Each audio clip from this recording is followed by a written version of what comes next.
Hello. Hi friends. Happy Wednesday. How is everybody doing? I'm just logging in to make sure that I can see myself on my phone and I'm right side up and we're all good. Hope everyone's having a good week. For tonight's Christmas theme, I thought what better backdrop than my mantle to give you the full Christmas spirit for our chat tonight. So just want to make sure I'm chiming in on here. Okay, good.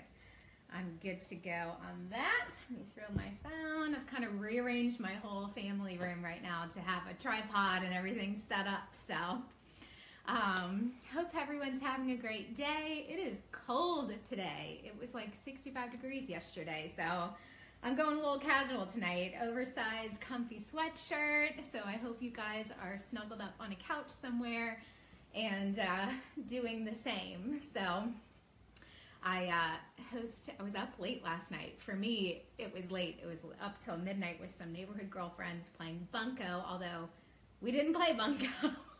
We met to play bunco, but we ended up just eating a lot of food and talking and having a lot of fun. So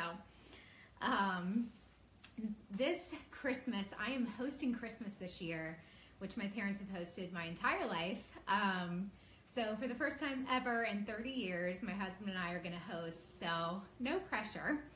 But as I'm kind of prepping for Christmas morning and all of those festivities, because that's right around the corner, which I'm sure you guys are busy with Christmas holiday parties and all of that good stuff. So wanted to kind of prep you with some tips tonight on some Christmas morning photo tips, so you guys can kind of prep your gear and prep what you kind of want to do to make sure you have everything you need to capture the beautiful tradition and beautiful morning of Christmas with your kiddos and your family. So I will give another minute or so just for other folks to join us. I know I chime in like right at 8 o'clock. So if you are watching for the first time, just wanted to quickly introduce myself. I am Allie. I live in Richmond, Virginia with my husband and our 1-year-old son, Michael. I am pregnant, 26 weeks today, with another boy due in March. So life is going to get even more busy and messy, and it's going to be awesome. We're really excited. I feel like with the craziness of the holiday season, I'm going to be distracted with all of that. And then come January, we're going to be like, okay, we're having a baby in 2 months. Let's do this. So anyway, as I mentioned, I'm in my family room. I have our mantelpiece in the background. And this was the first year that I got official. I think it's the camera is backwards because I'm on like selfie mode or whatever on my iPad. So the names are backwards for you guys probably, but got official stockings for our family. So you know you're a domestic housewife and you get really excited about stockings and all that good stuff. So anyway, we can go ahead and get started. I know you guys have busy things to do. I have kind of a quick topic tonight. I'm just going over 10 tips. But in tonight's episode, you'll kind of learn about everything you need to capture your beautiful Christmas morning memories. So it can be a challenge to kind of juggle everything we have to juggle around the holidays, right? So let alone get the beautiful photos of Christmas morning, but as moms, we're kind of the chief memory makers, am I right? So it often falls on us to photograph Christmas morning and many other things in our lives. But to help you capture those memories the best and easiest way possible, I've got 10 tips for you to kind of take your beautiful photos on Christmas morning and make sure you have the memory captured. So without further ado, we'll get started. Number one tip is to prepare. So I would say the morning before Christmas, so the day before, make sure that you take the time to kind of observe the area where I'm looking over here because my Christmas tree is right over here. Observe the area where you're going to be taking your Christmas photos, which will likely be by your Christmas tree Christmas morning. And so kind of check to see if anything needs to be kind of cleaned up or tidied up. Is there anything that you need to, what's the light look like is the main thing. Maybe your tree is by a window, which would be great. Lots of natural light. But just make sure you kind of take note of the area and declutter anything that you need to. Of course, leave the presents under the tree. But see if you just need to adjust any furniture out of the way or whatever, and kind of think about what shots you want to get for the next morning. You can kind of put together either in your head or jot it down kind of your must-have photos that you want to make sure you capture to kind of capture the whole memory of the day. And on Christmas Eve, make sure your battery's charged, that your lens is clean and your memory card's clear. Hopefully you're breaking out your DSLR for this to be able to capture these memories.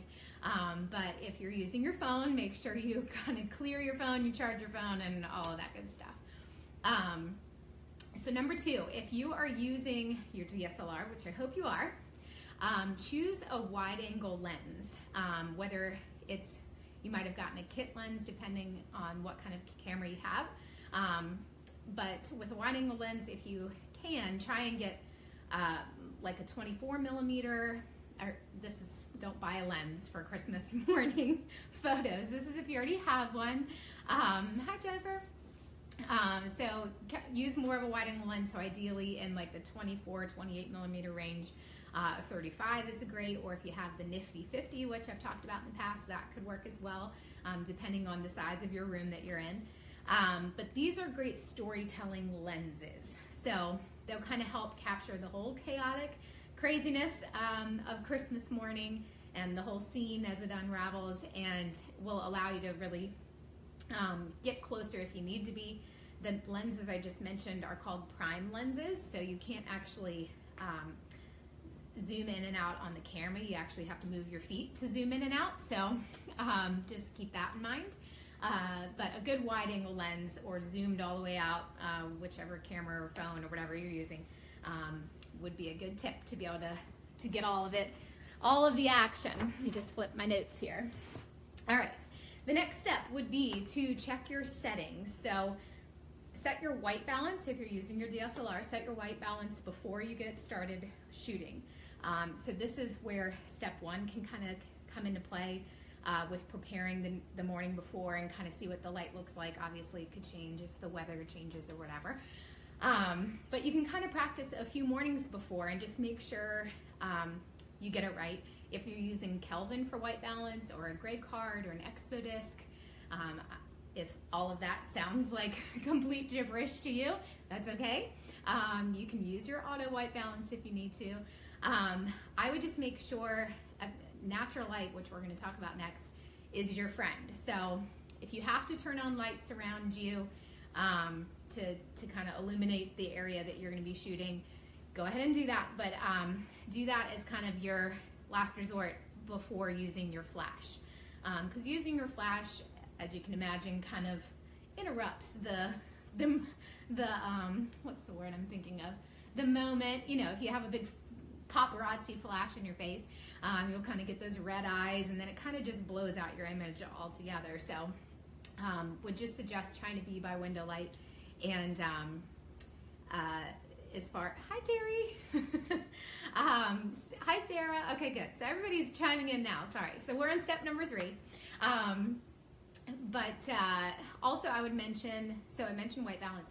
Use a lower aperture if you're using your DSLR, which is a lower f-stop number, or crank up your ISO, which are ways that you can get more light into your images. But be careful about the shutter speed. If you don't want your shutter speed to be too low if you're shooting in manual mode or something like that, because as we all know, kids get very excited and wiggly on Christmas morning, so they're jumping up and down, they're waving their arms, and you don't want to have a bunch of blurry photos at the end of the day.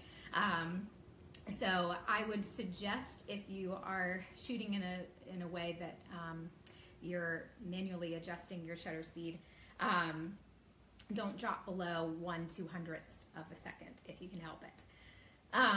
Number 4, use natural light. Natural light is your friend. So open up the blinds, open up the shades so you can see all that natural light coming in as much as possible. As I mentioned, use lamps if you have them, but just don't use flash if you can avoid it. So I like to shoot with backlighting, meaning the light, the main light source, is behind my subject. So if I keep looking over here, my Christmas tree's over here. If your Christmas tree is by a window, which would be ideal, don't move your tree if it's already set.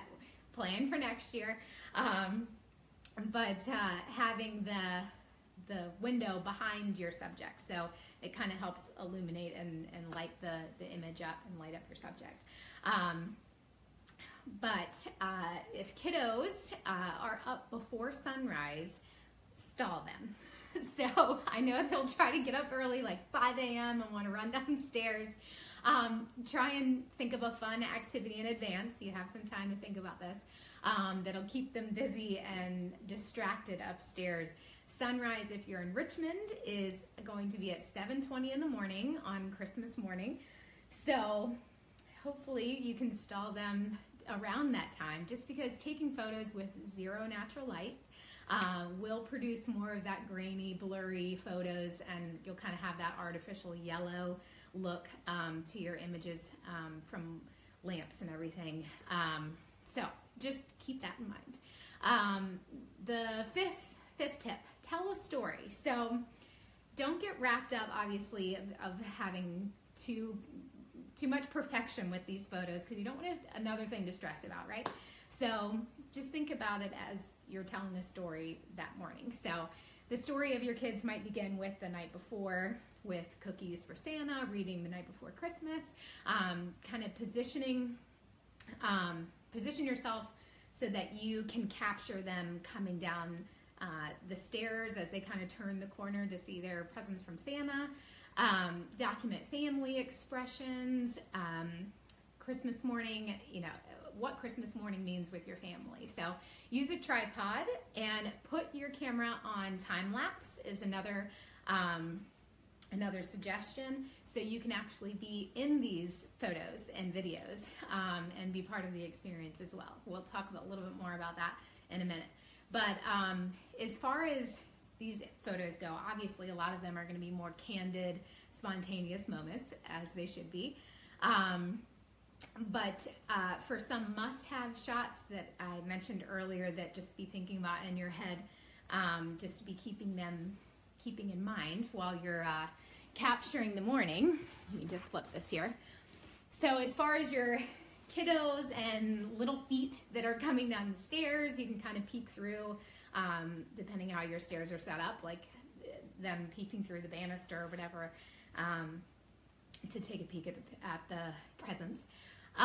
Bedhead, I put that on there because you see some crazy bedhead with kids these days, and I mean, leave it out there. Like, just get a black and white of your close-up face of your kid on Christmas morning with their crazy bedhead and cute Christmas jammies would be pretty adorable. The faces that light up at the first sight of a special gift, excited expressions opening gifts, hugs to mom and dad, children playing with their toys, with their siblings, playing in the messed up wrapping paper, eating Christmas cookies, all that good stuff that you're probably already thinking about. Staring up at the tree, kind of just in a moment. I mentioned playing in the wrapping paper. So this doesn't have to be like a legit photo shoot that you're trying to get all these shots, but these moments that I mentioned are going to happen candidly anyway. So just to be thinking as far as the whole telling a story that I was talking about. My sixth tip, get down low. So get on your child's level to capture the morning versus standing up and shooting down. If you kind of get down at their level, it changes the whole perspective of your photos, and especially when opening gifts. So have them sit down right next to the tree. You kind of get the glow of the lights of the Christmas tree, and of them opening up presents, you get their great facial expressions. Sitting on the floor right there next to them is a great spot. So you can get their facial expressions, as I mentioned, but also you're there with scissors for tricky packages that are hard to open. You're an arm's length away to get those grateful hugs from your kids and your family members or whatever. So that's kind of the best seat in the house, being at eye level there with your kiddos. So 7th tip, get the details. So I kind of mentioned some of this earlier on the must-have list, but don't forget the little things like the ornaments on your tree, if there are any special ones from that year or whatever. Discarded wrapping paper, I mentioned. Lights on the tree. Your fireplace, if you have kind of a roaring fire going that morning. Video is great for that too, so you can kind of have that crackle noise in the background. Playing with toys, the little hands opening up the gift, like just kind of getting close and kind of getting a different perspective, a different angle from the morning, and cropping close too. So if you want to avoid any distractions or clutter in the background, you know, you can kind of get in there close and zoom in on your kiddos' faces to get all their expressions and everything. Number 8, don't be afraid to just take snapshots. So as I mentioned, don't put a lot of pressure on yourselves to make this perfect. Not every photo has to be a work of art with perfect lighting and poses. So you just want to make the memories, and sometimes a snapshot is the perfect way to do it. So even if you're not eye level, the lighting's not perfect, whatever, it's Christmas morning. So just give yourself some grace as far as that goes as well. Number 9, get in the photo. Moms, I'm talking to you that are going to be behind your camera or behind your phone capturing all of this. You were there too, so you need to make sure, and I'm learning this, I'm speaking to myself because I'm always behind the camera as the photographer in the family. So I want, when Michael looks back and Thomas looks back on Christmas morning traditions, that he sees that I was part of all of the fun as well. So use a tripod if you have one, or set up your camera on like a coffee table or a stack of books. But you want to be there in there to document it as well. Hi, Crystal. So time-lapse photography, I mentioned this in a previous episode. Time-lapse is a feature that's on your phones and on most point-and-shoot and DSLR cameras, which basically you can set it up, and when you hit start, it'll just take a photo every maybe 5 or 10 seconds, and the playback is actually more in video format. So if you want more pictures versus a video playback, many cameras have an interval timer feature, which is probably what I'll be utilizing on Christmas morning. And you can set it up to, for instance, have your camera take a photo every 30 seconds. So you could set it up on a tripod, and every 30 seconds it'll take a shot, obviously. And so you can get the whole unravel moment of your kids coming down the stairs, turning the corner, reaction to Santa's presents, and sitting down and digging into the photos. And you could get, depending on how long your battery is, charges, and how big your memory card is, you could have that rolling for like an hour and a half. And you can just sip your cup of coffee, sit down, and be with your kids and not worry about all the rest of the things I just talked about, because it'll likely be captured with the interval timer. So that's another thing to think about doing. So one last tip for you is to create a keepsake. So create a short slideshow. A lot of computers, whether you're a Mac or a Windows user, come with like a default program that you can put together a quick slideshow.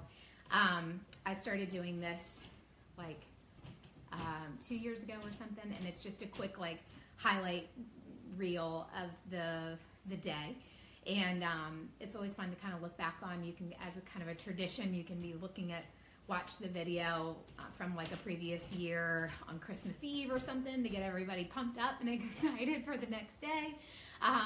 But a little slideshow is fun. You could even do a little keepsake photo album or something like that.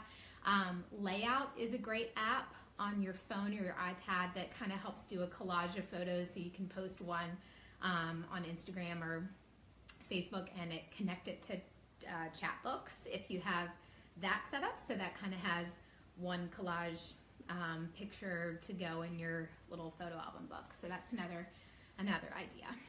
But put down your camera is really the last thing I want to say, which kind of contradicts all of the things I just said. But after you've captured your photos that you need, thanks to the preparation that you're doing, and you had that kind of shot list that you went through, put down your camera, grab your cup of coffee, snuggle with your kids or your family, and enjoy that time with your family, because it's Christmas after all. So make a point to kind of hand off your camera to another family member, or have them sit in the seat that you were sitting down on the floor, and crawl over to a spot where you have your kids seated. Pull one of them in, on your lap, and kind of cuddle in close so somebody else can get those shots as well of you in there. So you've got another successful holiday photo checked off the list, and to help kind of make the magic for your family for another year. So get in there and be a part of it. But just shoot, as I mentioned. Don't worry about creating this amazing masterpiece of art. This is Christmas. It's not a professional photo shoot. Again, talking to myself that I take this words of wisdom, but just about capturing the memories and focusing on telling a story. So let go of perfection, and be content with the precious memories that you're recording and savoring in the moment. So hopefully these 10 tips were helpful for you to kind of help better prepare. I gave you a couple weeks notice now before Christmas morning to make sure that you're able to kind of capture all of the joy that morning. So next week, next Wednesday, I'm going to have, I think I've convinced my mom to come in and co-host with me as a guest on my, can I call this a show? Is this a show? She's going to join me, and she has many talents, but one in particular is arranging centerpieces and like votive little side, I guess if they're not centerpieces, what would they be? Clearly I'm not the floral girl in the family. I just cut the bottom of the stems and throw them in a vase, and Mom, for every gathering that we have, whether it's my birthday or Christmas or whatever, she will come over and just make these masterpieces. So we're going to get a couple of supplies together, and my mom is going to be giving you guys some tips on how to create some simple but beautiful centerpieces for your tables if you're going to be hosting any fun gatherings this holiday season or Christmas or what have you. We have an annual Christmas party next Saturday, so this is very timely that she'll come over on Wednesday and go over some tips, and then I'll be able to put her beautiful work on display next Saturday. So stay tuned for that. Thanks for tuning in. I know you guys are super busy this month, so if you weren't able to join us live, thank you. If you're still watching the replay. So have a great rest of your week, and I will see you guys next Wednesday. Have a good one. Bye.